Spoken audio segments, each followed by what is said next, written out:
जय श्री ओम नमः सिद्धेभ्यः।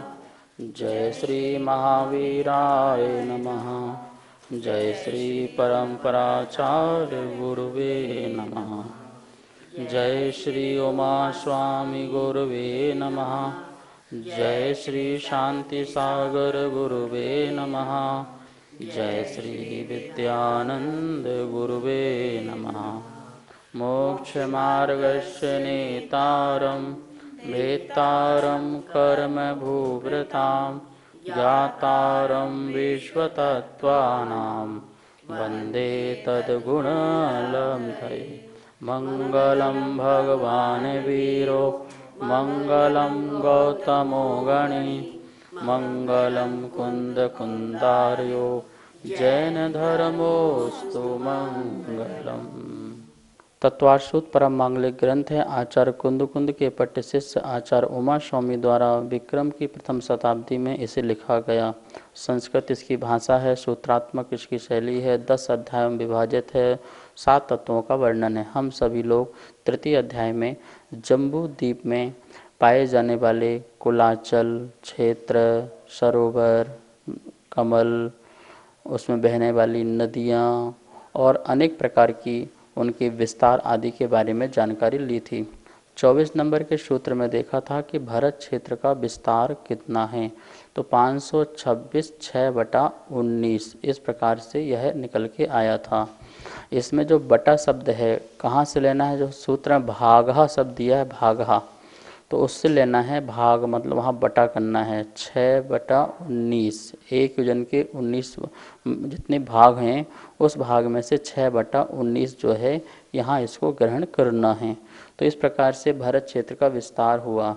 अब भारत क्षेत्र के बाद फिर पर्वत है, फिर क्षेत्र हैं, फिर पर्वत हैं, तो उनके कितने विस्तार हैं, तो आचार्य भगवान 25 नंबर के सूत्र से यह बता रहे हैं कि आगे क्षेत्रों का और पर्वतों का क्या विस्तार है। आइए पहले अपन सूत्र का उच्चारण करते हैं और इसके बाद इसका अर्थ समझते हैं। सूत्र नंबर 25। तद द्विगुण द्विगुण विस्तारा वर्षधर वर्षा विदेहांतः। एक बार पुनः तद द्विगुण विस्तारा वर्षधर वर्षा विदेहांतः। इस प्रकार से ये सूत्र का उच्चारण हुआ। अब इसका अपन बोर्ड के माध्यम से अर्थ को समझते हैं। तृतीय अध्याय का सूत्र नंबर 25वां है। देखिए क्या लिखा है। तद द्विगुण विस्तारा वर्षधर वर्षा विदेहांतः। ये सूत्र का उच्चारण है। तद उससे, किससे, उस भारत क्षेत्र से जो अपन ने 24 नंबर सूत्र में पढ़ा था। भारत क्षेत्र का विस्तार 526 6/19। उस भारत क्षेत्र से द्विगुण दूना दूने दुगने विस्तार वाले हैं। क्या विस्तार वाले हैं? वर्षधर और वर्षा, दो बात कही है। वर्षधर किसको बोला था? कुलाचल को, पर्वत को। और वर्षा मतलब, वर्ष मतलब क्षेत्र, ठीक है ना। वैसे वर्ष का अर्थ है क्षेत्र, और वर्षधर क्या हो गया? उस क्षेत्र में को धारण करने वाला पर्वत, तो वर्षधर हो गया। उसका नाम क्या बन गया? वर्षधर।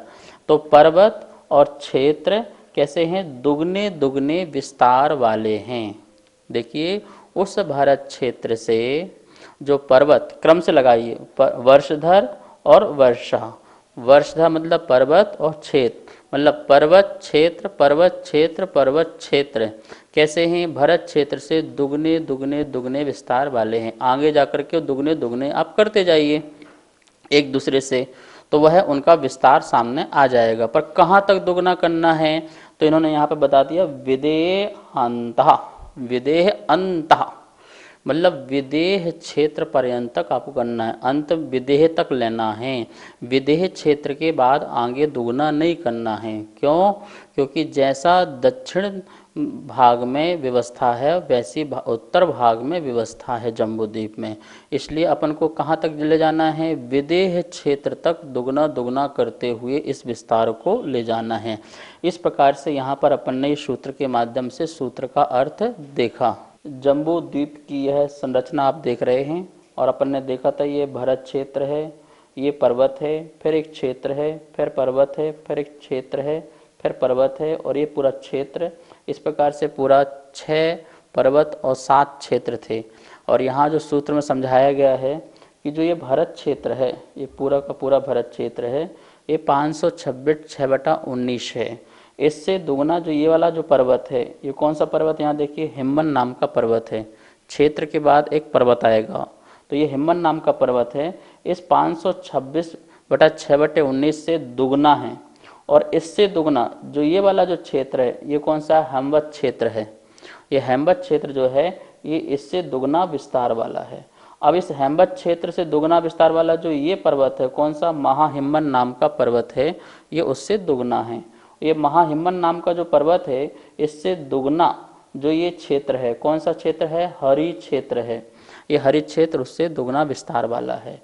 ये हरि क्षेत्र से जो पर्वत है, कौन सा पर्वत, निषद नाम का पर्वत है, ये उससे दुगना है। और इस निषद पर्वत से जो ये पूरा का पूरा जो विदेह क्षेत्र है, वो इससे क्या है, दुगना। यहाँ विदेह क्षेत्र लिखा हो, देखिए अब पूरा ये विदेह क्षेत्र है, ये निषद पर्वत से दुगना है।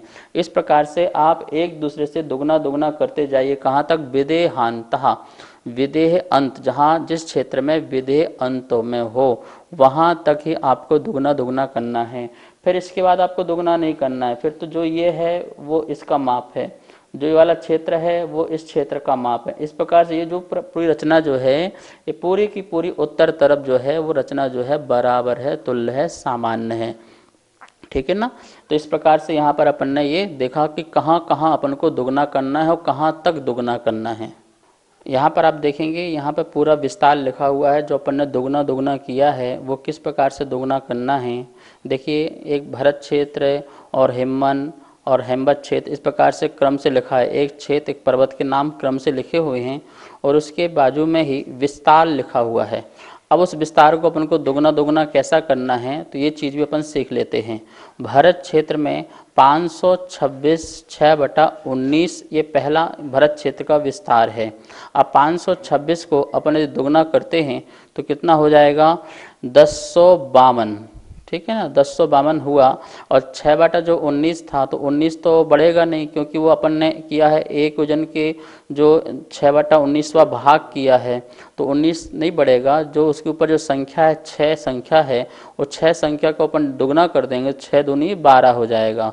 तो क्या निकल के आ जाएगा, जो हिम्मन नाम का जो पर्वत है उसका पूरा जो विस्तार निकल के आ जाएगा 1052 12/19। यहाँ पे लिखा हुआ है, यदि आपके पास कॉपी पेन हो तो आप नोट करते जाइए।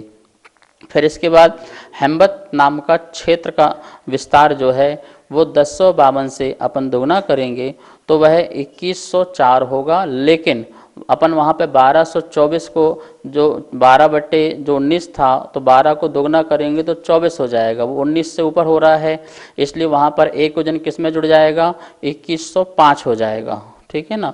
तो 2105 5/19, शेष 5 बचेगा, उसका अंश जो है एक वजन वाला, तो इसलिए 5/19।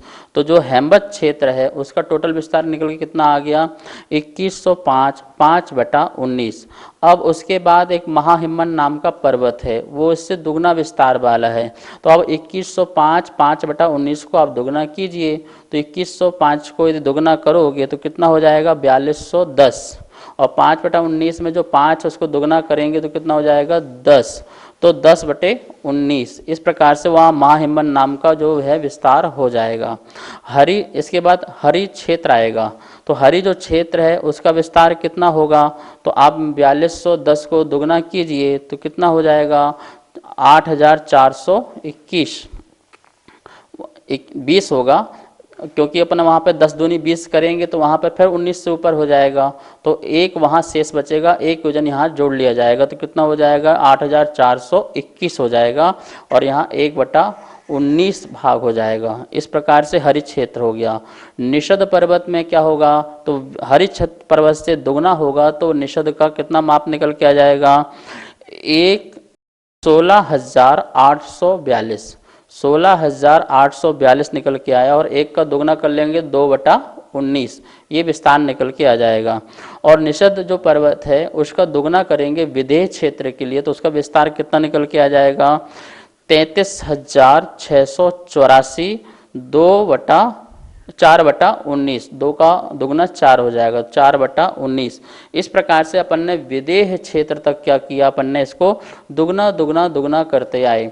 अब इसके बाद जो नील है, रम्यक है, रुक्मी है, हिरण्यवत वर्ष है, शिखरी है, अरावत वर्ष है, इसको आप क्रम से घटते घटते क्रम आधा आधा करते जाइए, तो वहाँ तक आपका सेम टू सेम जो दक्षिण जम्बूद्वीप का विस्तार था उतना ही विस्तार निकल करके आपका उत्तर जम्बूद्वीप का भी विस्तार निकल करके आ जाएगा। इस प्रकार से अपन दुगना दुगना करते गए विदेह क्षेत्र तक। यहाँ पर आपके पास लिखा हुआ है स्लाइड में, और आपने इसको नोट भी कर लिए होंगे। इसका क्रम बिल्कुल यही है। आपको जो 6/19 आदि है तो उसमें इतना ध्यान रखना है, 19 से संख्या ऊपर जाती है तो आप उसको योजन में ले जाएंगे, और जो शेष बचेगा उसको वहाँ पर लिख लेंगे, तो आपको कहीं भी दिक्कत नहीं आएगी कि इसको कैसे कैसे दुगना दुगना करना है। इस प्रकार से यहाँ पर अपन ने पूरे क्षेत्रों का और पर्वतों का विस्तार इस सूत्र के माध्यम से देखा। आचार्य श्री नमोस्तु, वर्ष और वर्षधर में क्या अंतर है? सूत्र में जो वर्ष और वर्षधर आया है, इसका जो अर्थ है, वर्ष मतलब क्षेत्र, जैसे भरत क्षेत्र, ऐरावत क्षेत्र, विदेह क्षेत्र, तो एक स्थान का जो विस्तार होता है उसको क्षेत्र कहते हैं। तो इसलिए इसका नाम भरत क्षेत्र, ऐरावत क्षेत्र इस प्रकार से पड़ता है। देश को भी बोलते हैं, जैसे भारत देश, इस प्रकार से भरत देश ऐसा बोल सकते हैं, ठीक है ना। और वर्षधर, उस वर्ष उस क्षेत्र में धारण करने वाला, रहने वाला जो पर्वत है तो उसको बोलते हैं वर्षधर। तो पर्वत का नाम हो गया वर्षधर और जो क्षेत्र का नाम हो गया वर्ष। इस प्रकार से सूत्र में ये दोनों का अर्थ अपन को समझना है। और अपन यहाँ पर जम्बूद्वीप में यही पढ़ रहे हैं कि क्षेत्र और पर्वत, तो इसलिए आचार्यों ने इसको वर्षधर वर्ष कहकर के हमको समझाया कि इसको आप आगे आगे दुगना करते जाइए। तो इस प्रकार से अपन ने भरत क्षेत्र की, ऐरावत क्षेत्र की व्यवस्थाएं भी देखी और जो अन्य क्षेत्र हैं उनके बारे में जाना। अब अपना जम्बूद्वीप में जो विषय रह गया विदेह क्षेत्र, कि विदेह क्षेत्र हम नाम बहुत सुनते हैं कि हमें विदेह क्षेत्र जाना है, हमारा कल्याण हो जाएगा, क्योंकि वहाँ पे तो तीर्थंकरों का सद्भाव पाया जाता है। समोषण में जा कर के हम वहाँ पर उनकी दिव्य ध्वनि सुनेंगे, अपना कल्याण करेंगे, अपनी आत्मा को परमात्मा बनाएंगे। ऐसे कितने लोग हैं, सभी लोग चाहते हैं कि हम विदेह क्षेत्र जाएं और विदेह क्षेत्र में जा कर के हम वहाँ पर भगवान का दर्शन करें, उनसे ज्ञान लें और उनकी दिव्य ध्वनि को सुन करके हम तत्व का चिंतन करके भेद विज्ञान पूर्वक कर्मों की निर्जरा करें। इस प्रकार से हर किसी का विचार होता है। तो आज हम अब इससे विदेह क्षेत्र के बारे में, कहाँ पर विदेह क्षेत्र की जम्बूद्वीप में स्थिति है और उसकी क्या संरचना है और क्या उसकी रूपरेखा है, इसके बारे में अपन यहाँ चित्रों के माध्यम से समझेंगे। आचार्य श्री नमोस्तु, क्या हम यहाँ से विदेह क्षेत्र जा सकते हैं? इस पंचम काल में भूमि गोचरी जो मनुष्य हैं वो विदेह क्षेत्र नहीं जा सकते हैं, क्योंकि उनके पास विद्याएं भी नहीं हैं और ना ही ऐसा कोई देव का सहयोग है कि देव वहाँ पर उनको वहाँ ले जाएं और वहाँ पर उनका दर्शन आदि करा सकें। किंवदंती है कि आचार्य कुंद को देव जो हैं वहाँ पर उनको दर्शन कराने ले गए, ऐसा शिलालेखों में अनेक स्थान पर मिलता है। लेकिन शास्त्रों के अनुसार पंचम काल में कोई भी यहाँ से मनुष्य जो है जा नहीं सकता है। विद्याधर मनुष्य हों वो जा सकते हैं, वो दर्शन कर सकते हैं, लेकिन भूमि गोचरी जो मनुष्य हैं उनके पास कोई विद्याएं नहीं होती हैं, तो इसलिए वो यहाँ से नहीं जा सकते हैं। हाँ, कोई देव राग के वशीभूत होकर के उनको यहाँ से ले जाए और ले जा सकता है, लेकिन अभी तक इस प्रकार से कोई प्रकरण सुनने में हमें नहीं मिला है। और यदि हम सोचे कि चलो मनुष्य भाव में यहाँ पे ऐसा क्या करें जिससे हमारा जन्म विदेह क्षेत्र में हो, तो देखिए हम जब हमारे जो परिणाम हैं सम्यक ध्रुव यदि परिणाम होते हैं और सम्यक दर्शन के साथ यदि हमारा मरण होता है तो हम नियम से देवगति को ही प्राप्त होते हैं। और यदि हम दान पुण्य आदि करते हैं और यदि हमारे भाव निर्मल रहते हैं तो हम वहाँ भी मिथ्या सहित होकर के जन्म ले सकते हैं। सम्यक सहित तो हम वहाँ पे जन्म नहीं ले सकते, पर मिथ्या सहित जाकर के वहाँ पर जन्म हो सकता है, इसमें कोई बाधा वाली बात नहीं है। लेकिन अभी हम साक्षात जाना चाहें तो वहाँ पर हम प्रवेश नहीं कर सकते हैं, हम अभी भरत क्षेत्र में हैं। अब आइए हम इस विदेह क्षेत्र की थोड़ी सी संरचना को समझते हैं, इसकी रूपरेखा को समझते हैं और जम्बू द्वीप में इसका कहाँ पर अस्तित्व है इसको भी देखते हैं। जम्बू द्वीप के मध्य में यह विदेह क्षेत्र होता है। इसकी जो संरचना देखिए, ये पूरा का पूरा विदेह क्षेत्र है। यहाँ लिखा हुआ है ये विदेह क्षेत्र है जिसमें दो नदियाँ आ रही हैं और ये पूरा जम्बू द्वीप के मध्य में है, ठीक है ना। 3 क्षेत्र उत्तर तरफ हो जाते हैं, 3 क्षेत्र जो हैं वो दक्षिण की तरफ हो जाते हैं। इस बीच में जो ये विदेह क्षेत्र है इसी में ही विद्यमान तीर्थंकर जो होते हैं वो इसमें रहते हैं। इसी में सुमेरु पर्वत होते हैं, इसमें और भी आकृतिम चित्यालय आदि भी होते हैं। तो इसकी जो संरचना है इसमें क्या क्या पाया जाता है, कहाँ कहाँ पर तीर्थंकर होते हैं और कितनी नगरियाँ होती हैं, इसके बारे में अपन थोड़ा सा विस्तार से समझते हैं। तो ये विदेह क्षेत्र की संरचना देखिए, अपन ने बीच का हिस्सा आपको समझाने के लिए अलग से बनाया है। ये देखिए, ये जो पर्वत है ये निषद पर्वत है, आपको पहले पता है। ये नील पर्वत है, ये भी आपको पता है। और ये तिगंछ नाम का सरोवर है और ये केसरी नाम का जो है सरोवर है। इस सरोवर से जो नदी निकल रही है ये सीता नाम की नदी निकल रही है जो जाकर के लवण समुद्र में जा रही है। और यहाँ पर शितोदा नाम की नदी निकल रही है जो जाकर के वहाँ भी समुद्र में जाकर के लवण समुद्र में जाकर के मिल रही है। क्योंकि आपको पता है जम्बू द्वीप को घेरे हुए एक लवण समुद्र है जहाँ पर नदियाँ जाकर के वहाँ पर मिल जाती हैं। इस प्रकार से यहाँ पर इससे एक नदी निकल रही है और इससे एक नदी सीता नदी और इसका नाम शितोदा नदी। अब देखिए इसके कारण आप देखिए कितने पार्ट हो गए, 1 पार्ट, 2 पार्ट, 3 पार्ट और ये 4 पार्ट हो गए। नदियों के कारण यहाँ पर इस विदेह क्षेत्र के अपन ने कितने पार्ट बन गए, यहाँ पर 4 पार्ट बन गए। इसमें जो विदेह क्षेत्र है यहाँ पर 4 गजदंत पर्वत होते हैं। क्या होते हैं? 4 गजदंत पर्वत होते हैं।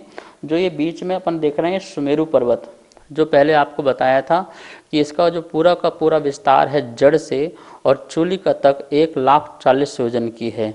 1,000 नीचे पृथ्वी में है, 99,000 ऊपर है और 40 योजन की चूलिका है। तो इस प्रकार से ये पहला जो सुमेरु पर्वत है, आप लोग पंचमेरु नाम सुने होंगे और हर मंदिर में पंचमेरु रखे होते हैं।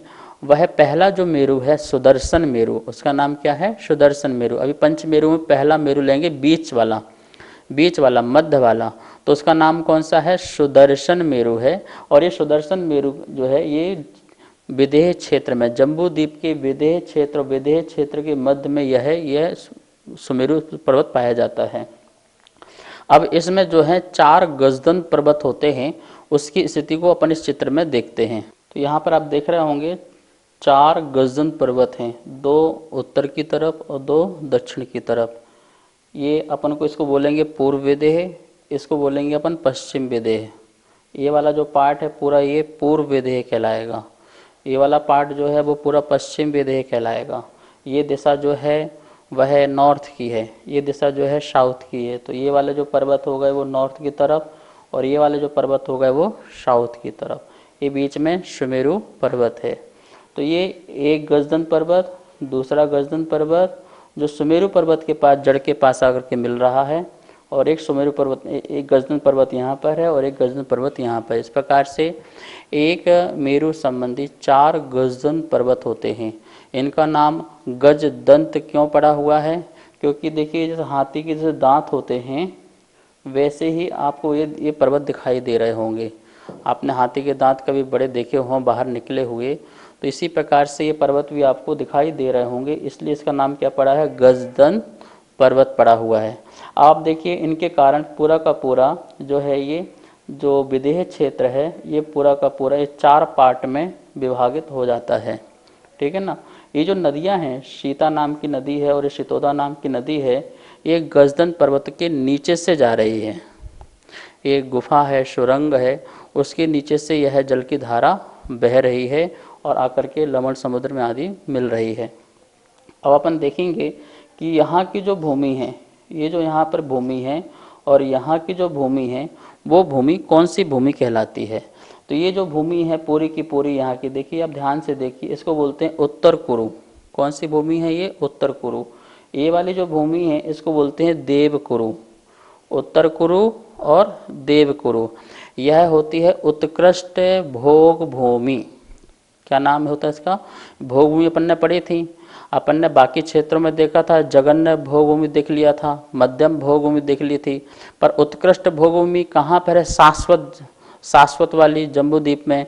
तो वो विदेह क्षेत्र में जो दोनों गजदन पर्वत हैं उनके अंदर की जो भूमि है, तो एक तरफ हो गया ये उत्तर कुरु और दूसरी तरफ हो गया ये देव कुरु। इन दोनों के अंदर ही जो है उत्कृष्ट भोग भूमि पाई जाती है। इस प्रकार से यहाँ पर ये चित्र के माध्यम से अपन ने ये गजदन पर्वत और उसके अंदर पाए जाने वाली जो भोग भूमि है उसके बारे में देखा। यह पूरा जो विदेह क्षेत्र है इसमें 32 उपनगरियाँ होती हैं। कितनी नगरियाँ होती हैं? 32 उपनगरियाँ होती हैं। और इन 32 उपनगरियों में पूरी की पूरी एक एक नगरी की जो व्यवस्था है वो भरत क्षेत्रवत है। जैसे भरत क्षेत्र में 5 मिलेच्छ खंड होते हैं, एक आर खंड होता है, एक विजयार पर्वत होता है। इस प्रकार से जो संरचना भरत क्षेत्र की है वैसी की वैसी संरचना प्रत्येक नगरियों की होती है, क्योंकि वहाँ एक एक तीर्थंकर का जन्म वहाँ पर हो सकता है एक समय में यदि अपन माने तो। और वहाँ पर आर खंड में रहेंगे तो 5 मिलेच्छ खंड, तो वहाँ चक्रवर्ती होगा तो वो भी 6 खंड को वहाँ जीतने जाता है, तो वह 60 खंडपति कहलाता है। इस प्रकार से ये विदेह क्षेत्र में 32 क्या होती हैं? उपनगरियाँ होती हैं। 8 नगरियाँ यहाँ पर हो जाएंगी, 8 नगरी यहाँ पर हो जाएगी, 8 नगरी यहाँ हो जाएगी और 8 नगरियाँ यहाँ पर हो जाएंगी। इस प्रकार से 8, 8, 8 और 8 टोटल करेंगे तो कितनी हो जाएंगी? 32 उपनगरियाँ हो जाएंगी। उपविदेह भी कह सकते हैं इसको, पूरा महाविदेह, और उसको बोल सकते हैं उपविदेह। तो 32 नगरियाँ किस प्रकार से बनती हैं तो उसको चित्र के माध्यम से देखते हैं। तो इस विदेह क्षेत्र वन ने बताया था कि 32 उपनगरियाँ होती हैं, वो कैसे कैसे होती हैं अपन यहाँ पे देखेंगे। अपन ने यहाँ पर भी 8 नगरियाँ बनाई हैं और 8 नगरियाँ नीचे बनाई हैं। घबराने की ज़रूरत नहीं है, आराम से देखेंगे तो समझ में बिल्कुल आ जाएगा। यहाँ पर अपन ने बनाया है वन, जंगल, ये पूरा वन है। वन के पास एक ये नगरी है, ठीक है, पहली नगरी। 32 नगरी में से पहली नगरी अपन ने यहाँ बना दी, ठीक है। इसके बाद अब एक देखिए यहाँ पर्वत दिखाई दे रहा है, एक पर्वत, दूसरा पर्वत, तीसरा पर्वत और चौथा पर्वत, मतलब ये वक्षार पर्वत हैं। ये क्या करते हैं? बीच में विभाजन का काम करते हैं। तो 4 पर्वत हैं, 4 पर्वत यहाँ पर हैं, 4 पर्वत यहाँ पर हैं, 4 पर्वत यहाँ पर हैं, 4 पर्वत यहाँ पर। तो कितने हो गए?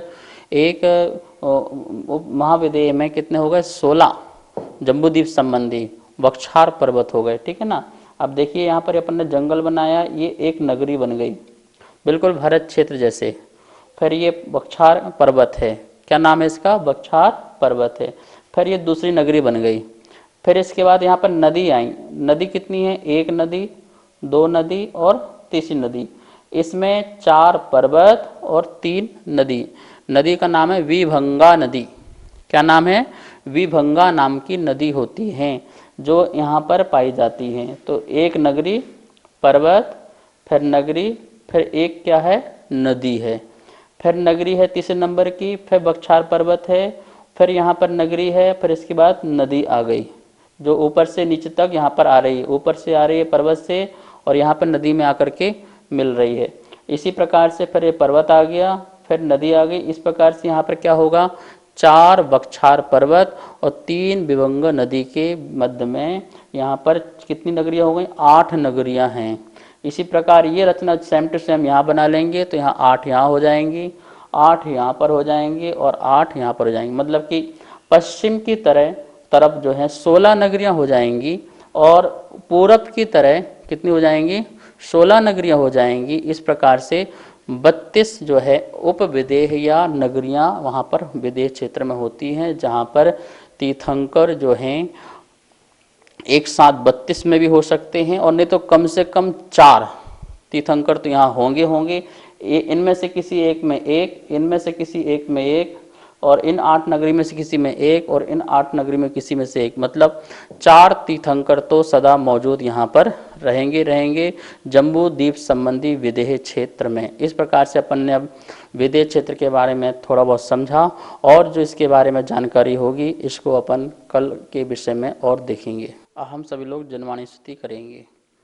जा वाणी के ज्ञान से सूझे लोकालोक, सो वाणी मस्तक धरूं सदा देत हो धोख।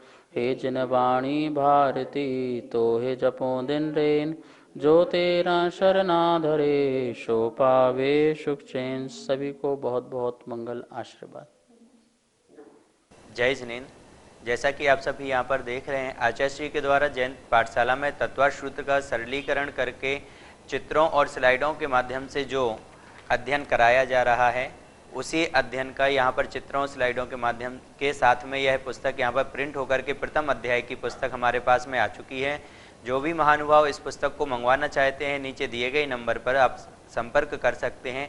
एवं यदि कोई महानुभाव अगले अध्याय, द्वितीय, तृतीय आदि अध्यायों की यदि पुस्तक छपवाना चाहते हैं, उनके भाव बन रहे हैं, तो भी नीचे दिए गए नंबरों पर संपर्क कर सकते हैं।